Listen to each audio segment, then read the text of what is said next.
I am Bamidele Osamika. I'm the Regional Climate Collaborating Manager at Green Umbrella. Green Umbrella is the regional climate collaborative for Greater Cincinnati. We have been serving as a backbone for environmental and sustainability work in Greater Cincinnati region for more than 25 years. Over the years, we've connected hundreds of members, government, non-profit organizations, educational institutions, and businesses, as well as passionate individuals through our collective impact approach to tackling most complex and pressing environmental challenges our community faces. This webinar series is titled Climate Change, Waste, Recycling, and Health Outcomes in Greater Cincinnati. This one-hour webinar hopes to explore how waste generation contributes to greenhouse gas emissions, which drive climate change and impact our health outcomes in the region, and how recycling and other climate solutions are important for mitigating potential health risk.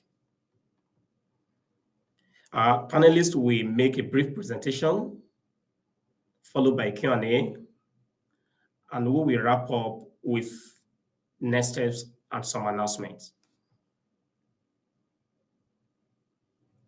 With the recent change in Green Umbrella's identity from Regional Sustainability Alliance to Regional Climate Collaborative, Green Umbrella joins more than 30 other collaboratives across the country.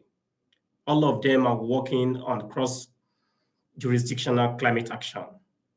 And given our staff and existing programs and a partnership that we have established over the years, we are now actually the largest regional climate collaborative in the country, and we are proud of that. Green Umbrella serves the 10-county region across Southwest Ohio, Northern Kentucky, Southeast Indiana. Myself, Nobi Kennedy, who is our Regional Climate Collaborative Coordinator, Van Sullivan, who is our Senior Director of Programs and Climate Strategy, and three primary staff members supporting our climate health equity work. Alongside our climate health fellows, Mitch Singstock, a fourth-year medical student at University of Cincinnati Medical School, and Leah Rose, who is an undergraduate medical science student at University of Cincinnati. This climate health equity webinar series builds on the recently completed report done in partnership with Scioto Analysis to highlight the findings of this report and accelerate action on key related issues. We have released public service announcement toolkit connected to these topics covered in this webinar series. Please visit our website and other social media platforms to download and read the full report. The public service announcement campaign, we covered 11 climate health topics, one per month. Today's webinar is the 11th in this series. The campaign provides data and shareable media materials every month. Additionally, the campaign shares actionable strategies at the individual, institutional, and system level. As I said, this month's public service announcement campaign covers climate change, waste, recycling, and health outcomes in Greater Cincinnati. Do you know that according to the US EPA, in 2018, about 292 million tons of trash goes to landfill, which is equivalent to 4.9 pounds of trash per person every day. Just in our region, in Greater Cincinnati alone, we send around 9,000 tons of trash to landfill each day. Landfills are the major sources of methane, greenhouse gas gases that traps heat in the atmosphere and drives climate change.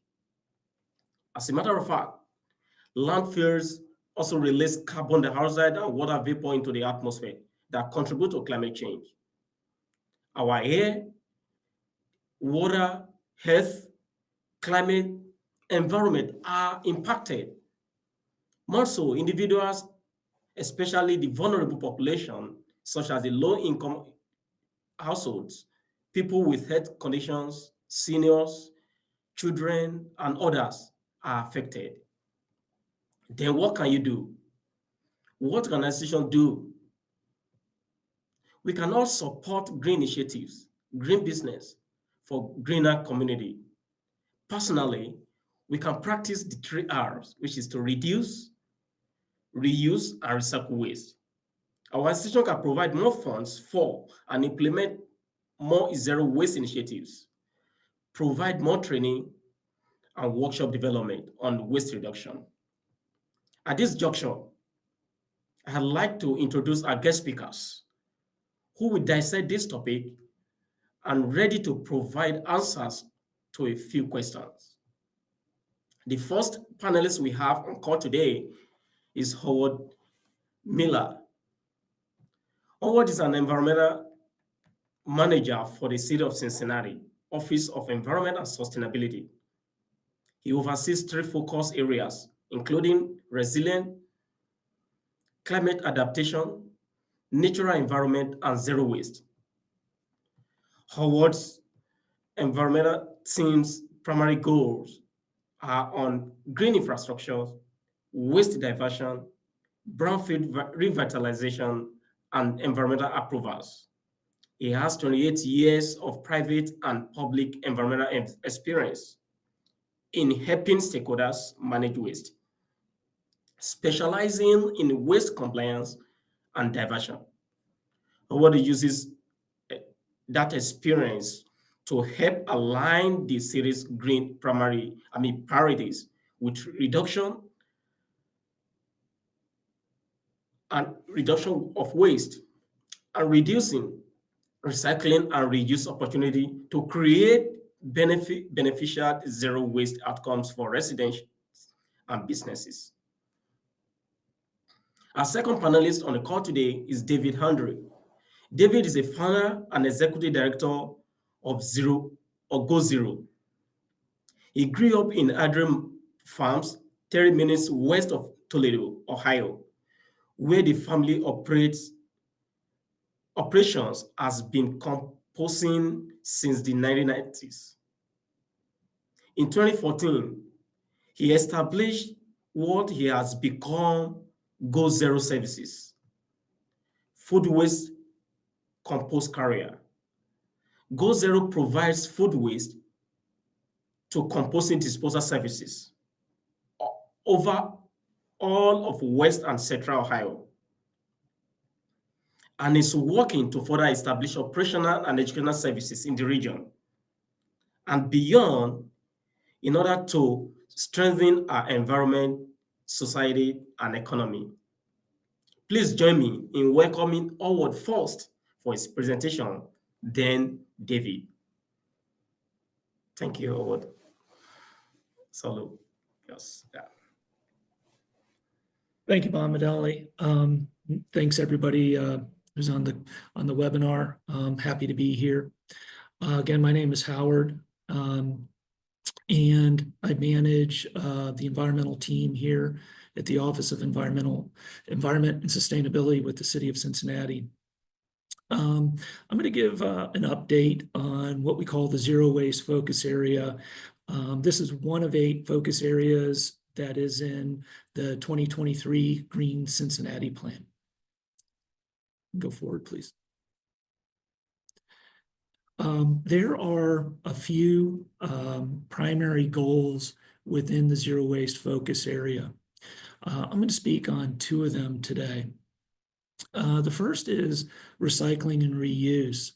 The city has a waste diversion goal of increasing our diversion by 10% by the year 2028. Within this goal, we have 4 primary strategies to get us there. The first is to increase recycling for multifamily residents. The second is to improve public event and neighborhood business district recycling infrastructure, such as corner cans, that sort of thing. Next is increase use of alternate recycling and reuse outlets. We have a lot of hard to recycle waste streams that need outlets, need end users. And then fourth, build capacity of our workforce. Within the Green Cincinnati plan, among the 8 focus areas, the number one overarching I guess priority action is to increase our green workforce. So, of course, we're going to see that here with recycling.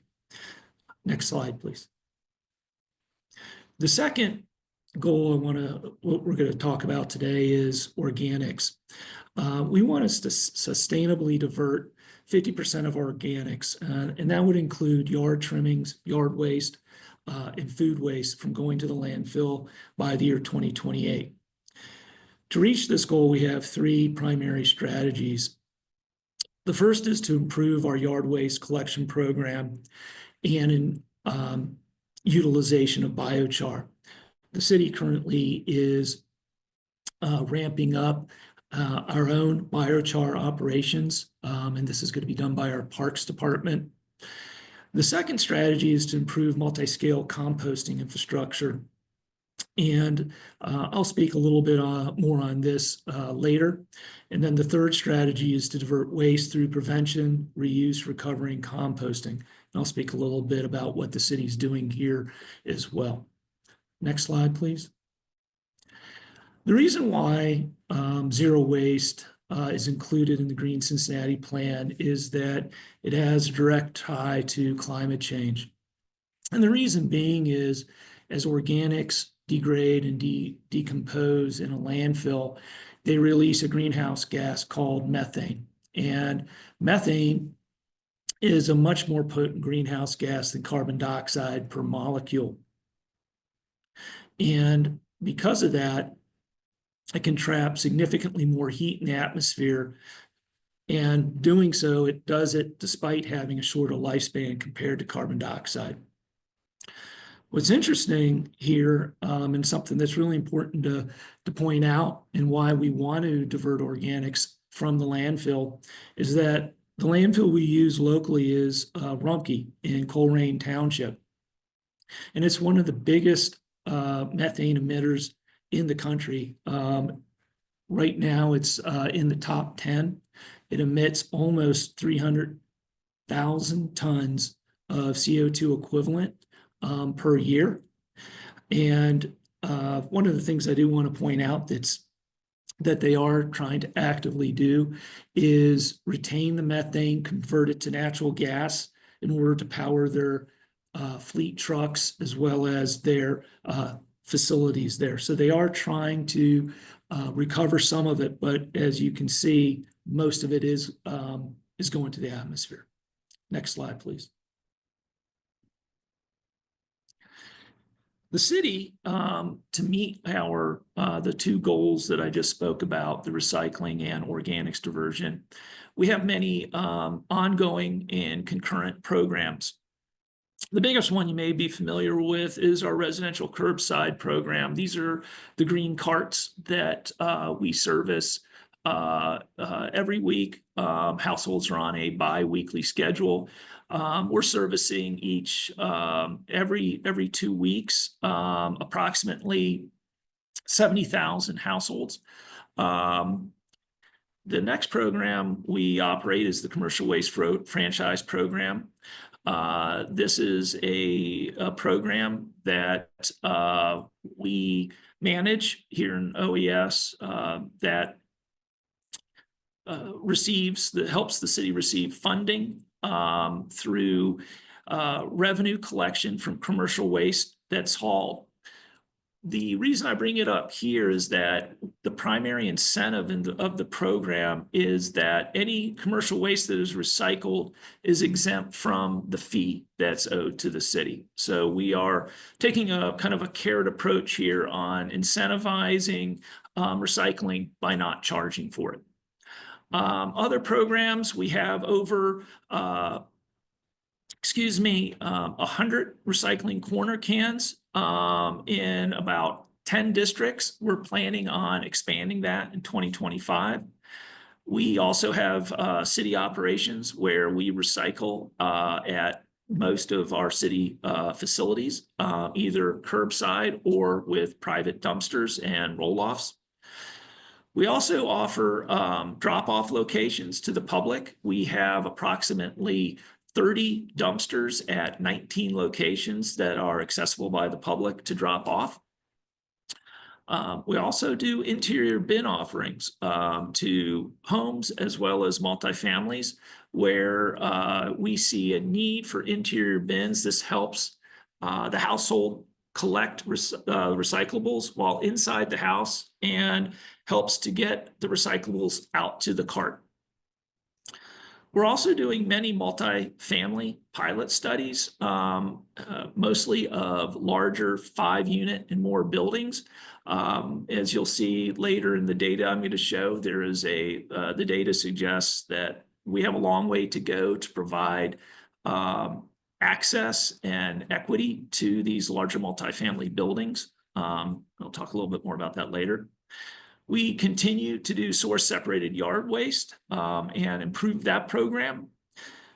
We are doing a USDA composting grant currently, which is to help with food waste diversion and composting. And then lastly, we oversee the Environmental Advisory Board to City Council, where they are advancing policies around zero waste. Next slide, please.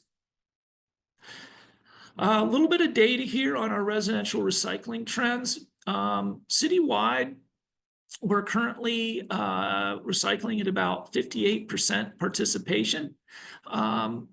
We've kind of flatlined over the last several years. We're really running about 60% when you look at it as an average. The big takeaway from this slide is that single family currently is 61%. And as we go down to larger and larger multifamily, you'll see a significant drop in participation. This is one of the big reasons why we're doing so many pilot studies to frankly figure out how we can provide access to increase participation with these larger multifamily buildings. Next slide, please.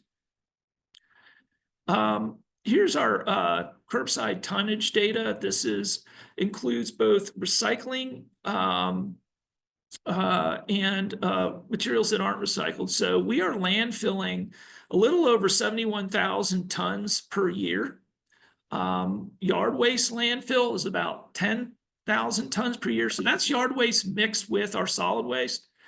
We're landfilling about 12,000 tons of food waste. Again, this is food waste that is mixed with our solid waste and placed in the landfill. Separate from that, we are recycling about 14,000 tons annually, and we're composting source separated yard waste at almost 6,000 tons annually. Next slide, please. Couple observations here with our recycling program and our challenges. The first one is we've plateaued with our residents at about 60% recycling. The way we're going to get to the next level and improve our curbside recycling, it does not necessarily needs to be curbside, but improve resident participation is by providing access to multifamily and large multifamily complexes that are currently designated as commercial facilities. We need to do a couple of things, but one of the first is change policy. The next observation is with organics. Organics make up approximately 31% of the city's waste stream going to the landfill. That's an incredibly high percentage of the total waste going to a landfill. Our challenge is to create enhancements to organics collection and processing in order to lower that rate. We're currently working on pilot programs to overcome both challenges, both the multifamily as well as food waste diversion. Because right now we don't have the answers. The pilot programs are a way that we can small scale, give us ability to do some trial and error, learn from our mistakes, of course, and figure out what's the best path forward as we scale up. Next slide, please. Just a few grant opportunities. The fund, I should say, recycling costs money. And a lot of what we're doing, especially with the pilot studies, we are funding those with grants. So the first one, the Recycling Partnership, that's helping us, is going to help us pilot multifamily. The next grant we're working on is the USDA Food Rescue and Composting Grant. We submitted that. That is to do food waste, excuse me, not food waste, but distressed food, which is still edible. That is a grant that we're going to try and keep divert edible food from the landfill. The third grant that we are going to be submitting later this week is for an interior bin offering, where we're going to focus on 2 to 4 family buildings. We're going to offer bins to 20,000 households under that grant. And then the last grant is to replace our aged recycling cart fleet. We have about 80,000 recycling carts that are out of warranty. They're going on about 14 years old. They're starting to fail at a rapid rate, and now's the time to replace them. So we're going after funding to do that. Next slide, please. I want to speak briefly about health outcomes and benefits of recycling. Kind of a laundry list here, but one of the biggest ones that we think that's important, all these are important, but some that stand out to me is really the recycling that we do drives down the litter and illegal dumping. As we drive down the amount of litter, we're also helping our sewer systems. There's an incredible amount of litter that gets caught up in our sanitary and stormwater sewers, especially in the and our combined sewers, that create flooding hazards and water, overland flooding, because our storm drains get backed up. So it's really important that we continue to recycle, because it does improve our litter issues and our illegal dumping issues. We also have a limited amount of landfill space at the Rumpke landfill. And the way we can extend out that landfill for things that we can't recycle or very difficult to recycle is by recycling the easier things. And the way to do that is to drive up participation, and the way we do that is to drive up access. There's other things here around chemicals and microplastics. The more we recycle, the less we're going to create microplastics, the less we're going to use chemicals and petroleum products in the manufacturing of materials. And so that's very important from a health standpoint. And then lastly, I'd like to just to speak to the circular economy. This is an area where we can, there is an economic benefit to recycling. And we know when there's an economic benefit and people have access to financial independence, they are in general healthier people. They eat better. They are more prone to being able to seek medical attention when they need it, et cetera. So the circular economy is an important part of this. Next slide. I think that's it. Thank you for your time. And when we get to the questions session, happy to answer any. Thanks. Thank you, Award. So we got a Q&A session after the second presenter. So please feel free to type in your question to the chat box, or you can unmute yourself during the Q&A session to ask your question. Award, again, thank you for providing those information and those great works that you and your team are doing. So the next presenter is David. So David, it's now your turn. Thank you. Perfect. Thanks for having me. Excited to get a chance to share a little bit about myself and GoZERO. And to try to begin with the end in mind, I wanted to first speak to, health outcomes and why it is that I think composting and food waste composting in particular, and all of what we're doing, has a huge impact on health outcomes and how we can participate in helping communities be healthier. The best I've been able to get it distilled down to an idea is that I like to think of composting as being easier than going on a diet or exercising in a lot of different ways. My organization, we'll get into the content here. We're very focused on trying to make specifically food waste composting more accessible to more people so that it is easier to do, and it becomes one of those positive things that we can participate in. I think, thank you, Howard, for your comments. We are a little less sophisticated with fewer programs going on, really just focused on that food waste composting stream. But I wanted to open up with the fact that, a reason why I'm pretty committed to food waste composting is because I do think it is one of those things that everybody eats, everybody has food waste. It's something that we all can do a better job of. And if we get the infrastructure and the services in place, it's a relatively straightforward thing that everybody can participate in and move the needle in a positive direction towards healthier behaviors and so on. So I wanted to open up with that. I suppose we've got a few slides to work through. You give me the next slide. Why is it important? I think I maybe have spoken to bottom line, those healthier outcomes. I'm pretty focused on, how do we help people do better? There's certainly the environmental impacts, but I think it comes down to the three pillars of what sustainability is. It's a matter of the environment, the economy, and society. Kind of in your introduction there is how I think about it, is making sure that all three of those are considered. And I think food waste composting moves the needle on all three of those, that it benefits the environment, it benefits our economies, job creation and otherwise.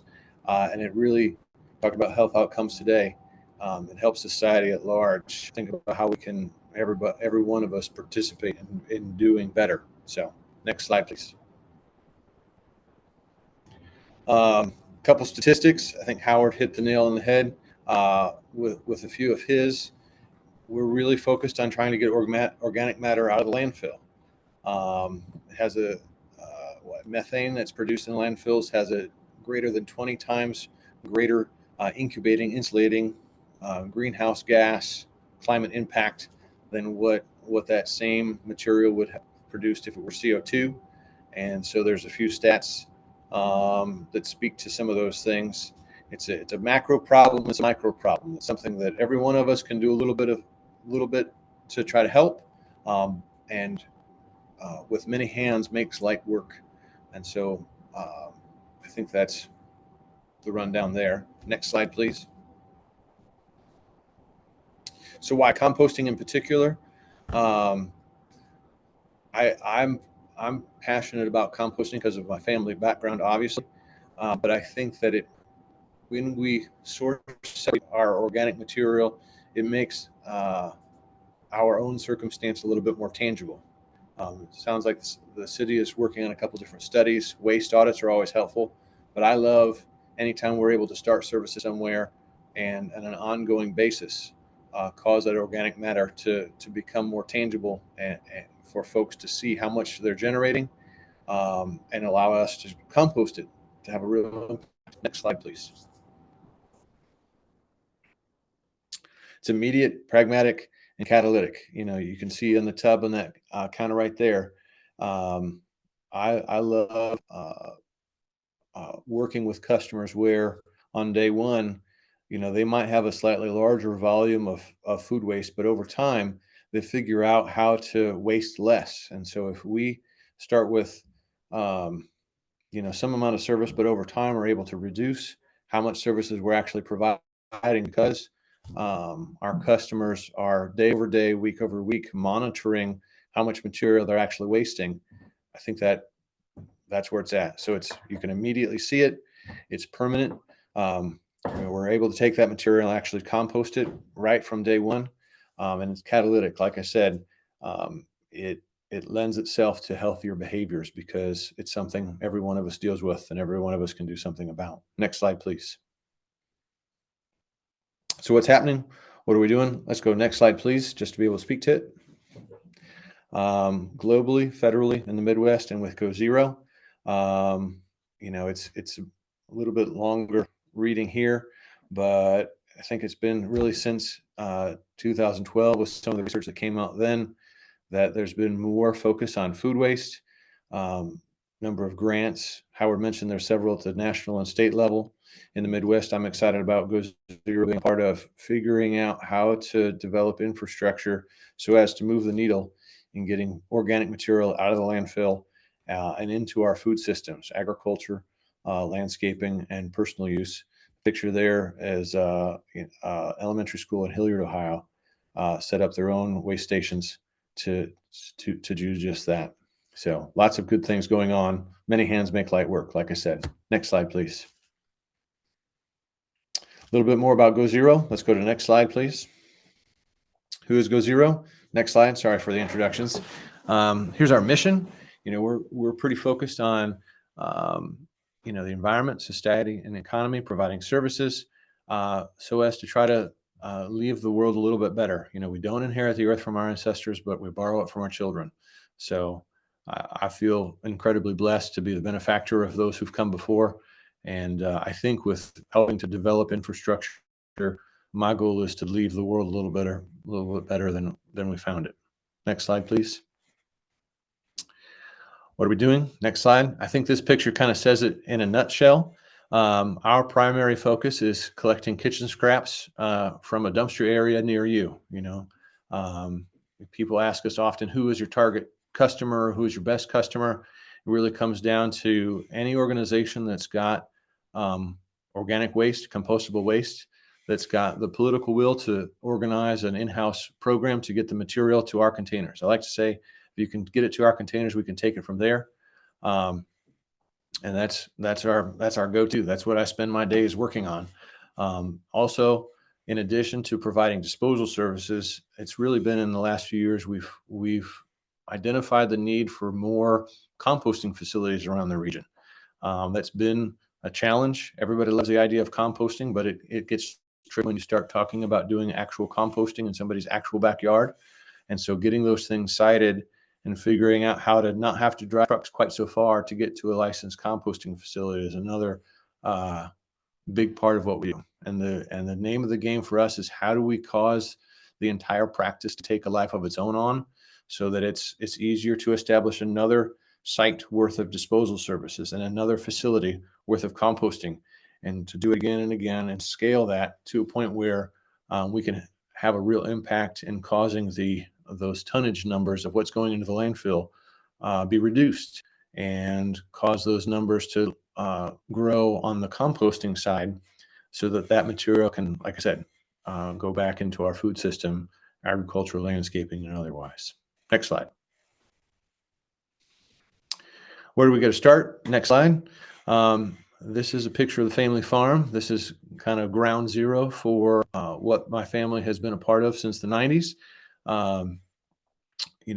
In 2013, I had grown up around composting and gone to school and done some other things, but the family asked for some help expanding the operation there in Northwest Ohio, and effectively I caught the bug. So by 2015, 2016, the opportunity, the need was recognized, where the green carts that you see we set out and provide services in, there was not a lot of that going on in the region.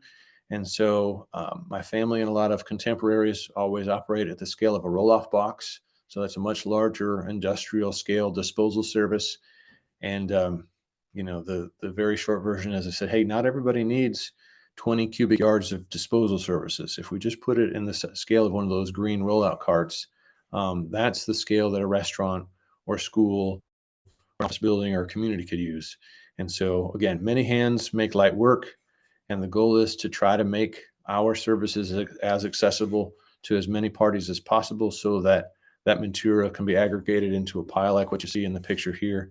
And again, go back into our food systems, agriculture and otherwise. Next slide, please. A little bit of the backstory. Oh gosh, that's a long list of more dates than you probably care to see, but for the last, I think this month, we will have been operational for 8 years, and the family operation has been active since the 1990s. So we'll go next slide, please. Where are we going? I'd like to talk about the future. I made mention of our work to establish facilities around the region so the truck doesn't have to drive quite so far. Here we have pictured a program we've got set up where we are aggregating truckloads from smaller loads into larger loads in order to try to reduce the number of truck miles driven. But really the name of the game for us is how do we take the distance that we have to haul the material and cause that to be as small as possible. And so working to establish facilities in and around Hamilton County so that we don't have to haul it to other communities and other regions, much less all the way to Northwest Ohio to the family farm. That's really our outlook looking into the future. Next slide, please. Why GoZERO? We're pretty committed to doing the good work of composting, and it's really important to us that we are intentional as to how we do that. Trying to be as efficient as we possibly can. We try to be mindful that we focus on executing the service and that it's a reliable service, but also beginning to focus on the educational aspects of that. And the last, again, this month, we've been operational for 8 years. We've really focused on if we set out containers and have a location that's signed up for services, that we make sure week over week, year over year, we are collecting that material and reliably getting it composted. But we're also excited about layering on training and educational services as well. So what we do, we're very focused on that as well as how we do it. I think that's what sets us apart. Next slide, please. How can you join? And I think these 3 bullets, we're always looking for more locations that are interested in signing up for services. We're always looking for parties who are interested in patronizing us in terms of acquiring some compost. There we are with Compost Dayton in Dayton. Truckloads, if we can provide compost by the truckload or by the bag. And that 3rd bullet, localizing of operations, I've spoken to already a little bit. The name of the game for us is how do we establish infrastructure, how to make it easier for people to participate. And, in time, the notion that composting should be just commonplace. It's not a new or emerging practice. It's just part of how we get things done. So that's the name of the game for us. But in terms of how you can participate, is we're always looking for folks who are interested in signing up for services, looking for products, and helping us to figure out how to localize our operations closer to home. Next slide, please. There's a laundry list of services and activities that we're looking to try to localize. Sorry for the long list. Next slide.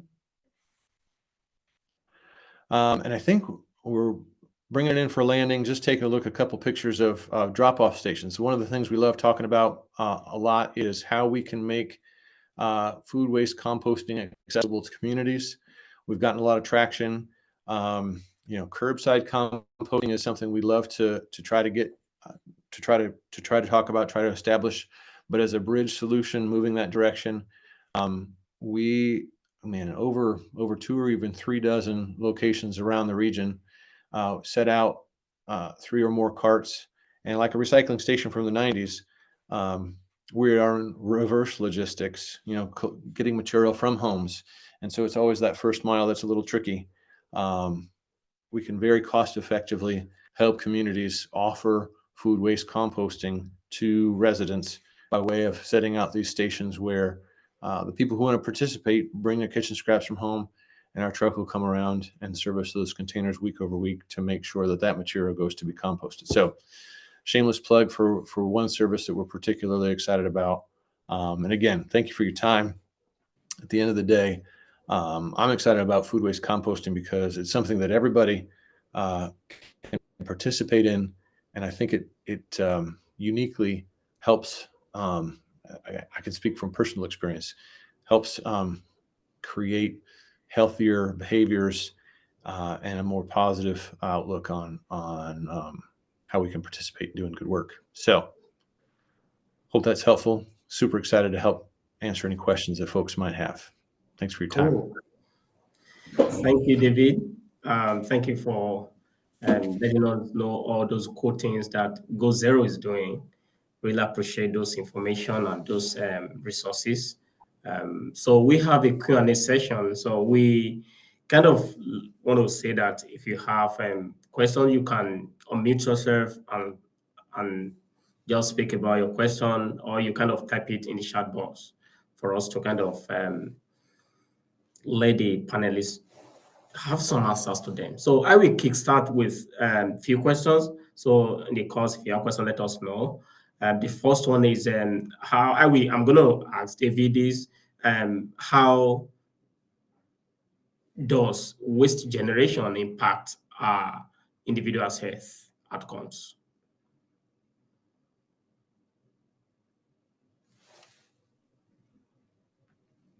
Hello? Yeah. So we all generate waste, and we all have, I think, a responsibility to manage our waste that we generate as individuals. And I think where we can start doing that is to identify areas that you can manage through resources that are available to you, such as in the city of Cincinnati, as if you're a resident, recycling is free. You can order a cart if you don't have one. You can order an indoor bin if you don't have one. And the recycling is completely free to you. And so that's one way that you can start. We have, I know another aspect of recycling is what do I recycle? When do I recycle? How do I recycle? There are a lot of free educational materials that are out there through the city, Hamilton County, etc. We have different informational flyers. Some provide simple pictures of what can be recycled and what can't be. The next thing I would say too is if you're a homeowner and you do generate yard waste, just be proactive on separating your yard waste from your solid waste. What I mean by that is don't put your yard waste in your trash can or your recycling bin. The best thing to do with that is place it in the brown bags and put that at the corner so that it can be collected. Currently, the city is not composting our yard waste, but we are working with a company called BZAC to turn our yard waste into mulch. And then lastly, with food waste, that is a tricky area. We do have challenges that we are trying to overcome there. One of the things that you can do is look for what I call subscription services. GoZERO is, from what I understand, is one of them, but there are other subscription services out there where if you collect your food waste in a small bucket or a container, you can, couple of things. One type of subscription service, they'll pick up your food waste on some sort of routine basis, whether that's weekly, every other week, or monthly. Or they offer you access to a drop-off location. And the food waste is not free. That's those subscriptions, but if you want to take individual responsibility and do the right thing, it is a way to divert food waste from the landfill. The city is working with partners such as the county and other nonprofit organizations in the area to identify ways that we can scale up our food waste diversion. One of the most important things that David mentioned is siting. The collection, I think, isn't necessarily the issue. It's the siting of a processing facility that can handle an appropriate amount of food waste and manage the odor. One of the biggest complaints about composting, especially when it comes to food waste, is the odor that can be emitted. So there are technologies out there that can reduce the odor, as well as if it's placed appropriately. Again, we don't want to be going hundreds of miles to compost, but if we place it in an area of the county or a nearby area, using appropriate odor mitigation techniques, hopefully we'll have a site that won't bother the neighbors too much. And that's the key here. So I know I probably didn't answer that question exactly how you wanted me to, Bamidele, but that's what came to mind. Yeah, thank you, Howard, for providing those strategies on how we can reduce our waste within the city, and those great things you already have. I mean, those resources are available for every resident. David, I would like to ask that, do you have a thought on how waste impact our health? Yeah, I think bottom line, to take time to slow down and be mindful. I think waste represents an incredible opportunity. It's ubiquitous. Everybody has waste. But the way that I see better stewarding our waste impacting one's health is that it's a great excuse to, like I say, slow down and be mindful, to take time to reflect, and whether it's recycling or organics or what have you. The chief benefit I see is that there's an opportunity to pretty readily discover ways to create routines, discover ways to be mindful, to feel good about going the extra mile, to make sure to recycle these materials, to make sure to compost those materials. I think bottom line, that's the opportunity. How does waste management have the potential to impact one's health? It's a relatively straightforward, germane opportunity to establish healthier practices and routines and practices. How's that in a nutshell? I'm trying to speak to it. Thank you, David. Sure. So we got a question from the audience. We have this goes to the Howard. Is Cincinnati looking at best practices or having a conversation with other cities on who have already accomplished some of these goals? Like, is this? Yeah, okay. That's an excellent question, Bamidele, and thanks, Tiffany. The answer is generally yes. We're always looking at best practices. We're always looking to other cities, organizations that are leading in this space, where we can learn from their successes as well as their failures. Specifically in multifamily, there's been a lot of work done. There's been a lot of good work, and there's been a lot of work that really hasn't gone anywhere, and we're trying to learn from that. In many areas, we feel that we are actually a leader. We have a pretty good participation rate.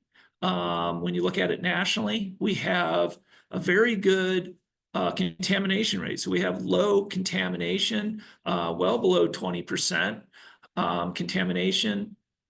We also are a leader in customer service. Our recycling program is free. We replace carts provide carts, provide education materials upon request.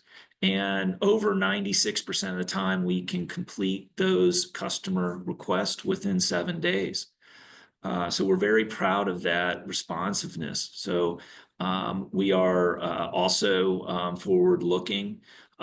We are working with Rumpke and others to find end uses for hard to recycle items. There are plastics out there that are very difficult to recycle.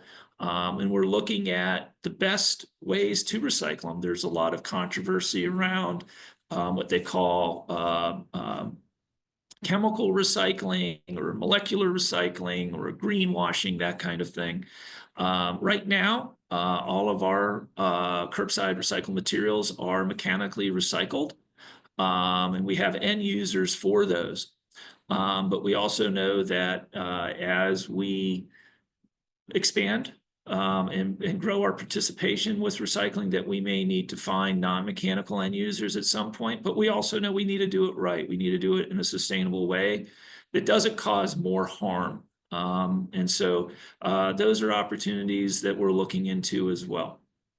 We're also looking at opportunities to decrease waste from the producer. So we're looking at, you may be familiar with a term called extended producer responsibilities, or EPR, looking to see how that may help us. For example, just simple things like package reduction or packaging that is more compostable, et cetera. So things like that.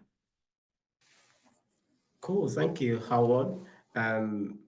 David, I just want to, in few words, please, can you have like your thoughts about how institutions can take more actions to reduce waste? Yeah, certainly. But simply, we are always interested. GoZERO is always interested in hearing from any and every institution who might be interested in composting their organic material. So I think getting started is often the hardest part. So for food waste and compostables, reach out to us. We'd love to help you. So that's my shameless plug there. But I would encourage more generally, do something, get started, even with the smallest steps. Internally within our own organization, we're pretty focused on doing what we can with what we got. And so don't let analysis paralysis slow you down or prohibit you from getting started doing something, but to try to fail forward, try things, I think is probably my single greatest point of counsel, if that's what you're looking for. And if we can help you with the organics in particular, we'd love to. How's that for? Thank you. Yep. Yeah. So, Howard, the last few words, what's your thought? I mean, what's your word for our audience about waste reduction? Just a couple of words. Couple of words. Take advantage of recycling opportunities that are available to you. Again, if you're in the city of Cincinnati, for most residents, it's free. And if it's not free, think about what David had said around and Bamidele with being responsible. Take small steps, be intentional, create habits for yourself to reduce your waste. And I think you'll be a healthier individual, and certainly our society will be healthier. Thank you, Howard. David, the last few words for our audience about waste reduction. I think last few words, I'm at risk of repeating what's been said already. Small steps, do what is in front of you to do. I'm really encouraged hearing Howard's presentation and all the things that the city's got going on. There's no shortage of opportunity. Find something, and don't let it be more complicated than it has to do. Do the small things. Do what's in front of you. Thank you. If you have like more questions, so we have their phone number and their email address, their contact. Please reach out to them and let them provide answers to those questions. Next slide, please. So few steps on resilience strategy or waste reduction for individual. Please practice 3 R's, which is reduce waste, reuse, and recycle waste. Start your own compost or donate to a community compost site. Support green initiatives. Learn more about why, what, when, where, and how you can reduce your waste. For institutions, we have these few steps, and few next steps are resilience strategies, including institutions provide more training and workshop development on waste reduction, provide more funds and implement more zero waste initiatives, support research and technology to improve composting and recycling infrastructures, support policies that aid waste diversion. And we got a couple of announcements for next week, 10th of December. We have our annual meeting and celebration, which is between 5 p.m. to 8 p.m. In Digital Future Building. And then in view of that, we have a new raffle ticket, so which you can have a chance to win by donating and also support our work. So please, you can scan this QR code. We also have a link we're gonna provide that. So just donate like little of $25 and above, and you enter the chance to win a bottle of whiskey Headliner. And you can as well win a VIP tour and tasting and experience for up to 14 guests in a new ref distilling. So we also have by January next year, which is next month, which is January 15th of 2025, we have a time due for call for participation. So we have a mid-2025 Midwest and Sustainability Summit for June next year, but we presently have call for participation, which is ongoing. That's going to be due on January 15th.